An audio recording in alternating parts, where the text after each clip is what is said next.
कहानी का नाम अकेलापन और बदलाव। एक छोटे से गांव में अर्जुन नाम का एक लड़का अपने माता पिता के साथ रहता था। अर्जुन शुरू से ही बहुत जिद्दी और शरारती था। वो पढ़ाई से जी चुराता, घर का काम नहीं करता और अपने माता पिता की बिल्कुल नहीं सुनता।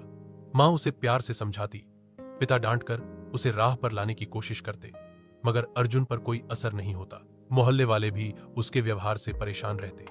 कभी किसी की खिड़की तोड़ देता, कभी स्कूल में लड़ाई कराता।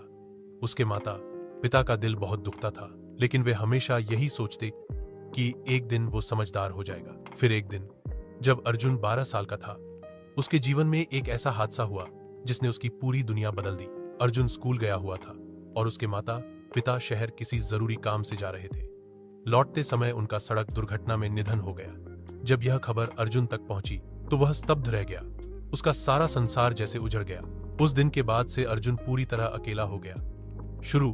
शुरू में तो वो बहुत टूट गया, लेकिन फिर उसे अपने माँ बाप की बातें याद आने लगी, उनकी फटकार, उनका प्यार, उनकी उम्मीदें। धीरे धीरे उसने खुद को संभाला। एक रिश्तेदार ने उसे अपने घर में रखा और स्कूल भेजना शुरू किया। अब अर्जुन ने जी जान लगाकर पढ़ाई शुरू की। हर बार जब वो थकता, हार मानने लगता, तो अपने माँ बाप की बातें याद करता और फिर दोगुनी मेहनत करता। सालों की मेहनत के बाद अर्जुन ने कॉलेज में टॉप किया और फिर एक छोटी सी कंपनी में काम शुरू किया।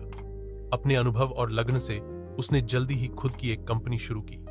वक्त के साथ वह एक बड़ा बिजनेसमैन बन गया। लोग उसे सम्मान से जानते थे। एक इंटरव्यू में जब उससे पूछा गया कि उसकी सफलता का राज क्या है, तो उसने आंखों में आंसू लिए कहा, मेरे माता पिता अगर आज होते तो शायद उन्हें मुझ पर गर्व होता।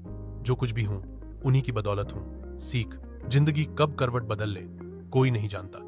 जो बातें आज हमें बोझ लगती हैं वही कल हमारे लिए रास्ता बन सकती हैं। माँ बाप की बातें समझो, क्योंकि वो हमेशा हमारे भले के लिए होती हैं। अगर आप चाहें, मैं इस कहानी को और भी विस्तार से या किसी खास शैली में लिख सकता हूं, जैसे कि डायरी फॉर्मेट या संवाद के साथ।